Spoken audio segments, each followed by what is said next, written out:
Қайырлы күн достар. Бүгін сіздермен испанский чизкейкті рецептісімен бөлісетін боламын.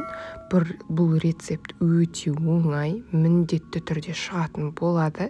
Егер де сіз описанияда рецепттермен барлығын толықтай жасайтын болсаңыз, қорықпаңыз, бір жасағаннан шығады. Міндетті түрде видеоның соңына дейін қараңыздар. Бұл рецептке ғашық болып, ылғи да осы рецептпен пісіретін боласыз. Ал кеттік. Бізге ең алдымен творожный сыр керек. Творожный сыр, жұмыртқа барлығы бөлме температурасында тұрғаны жақсы. Ингредиенттердің барлығы тоңазытқыштан 2-3 сағат бұрын шығарылып қоюы керек. Осы творожный сырды миксердің жай жылдамдығымен ғана араластырамыз. Барлығы бір келкі болғанша. Немесе венчикпен де араластыруға болады. Миксердің жылдамдығын мүлдем қоспаймыз, тек қана осы жай жылдамдығында араластыратын боламыз. Енді жұмыртқаны бір-біреуден қосып, миксердің жай жылдамдығымен араластырып отырамыз. Осылай бірінен кейін бірін салып отыра. Айтып өткенімде миксердің жылдамдығын мүлдем қоспаймыз. Сол бір қалыпты жай жылдамдықта араластыратын боламыз, немесе тек венчиктің ғана көмегімен.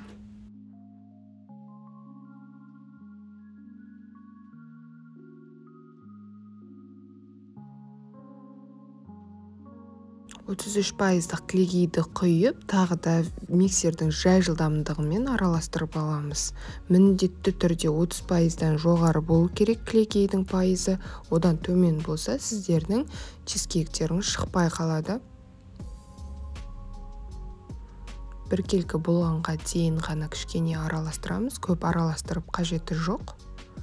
Бір 20 секунд жеткілікті.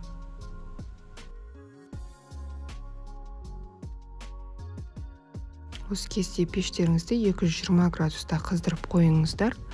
Массаның бетіне кукурузды крахмал салдым. Жүгері крахмалы, яғни сіздер егер де бұл болмаса 2 ас қасық ұн қосуға болады. Осылай бір келкі болғанша тағы да араластырамыз. Бұл соңғы этап. Тағы да айтамын, көп араластырып қажеті жоқ. Миксердің тек жай жылдамдығымен кішкене араласқанша ғана араластыратын боламыз.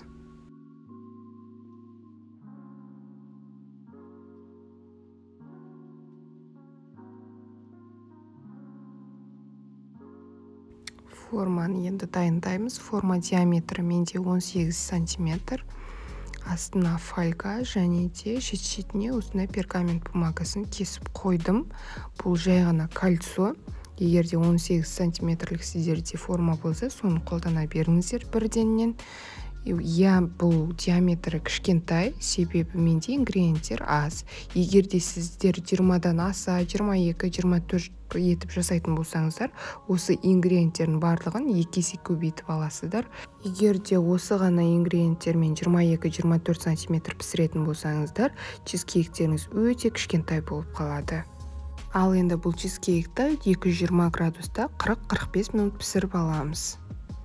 45 минутта осылай пісіп шықты. Міндетті түрде кем дегенде 2 сағат формадан түсірмей осылай суытып аламыз. Бөлме температурасына дейін. Міне менде суыты өте оңай шешіледі. Бетіне ганашқа шоколад пен сливкиді араластырып құйдым.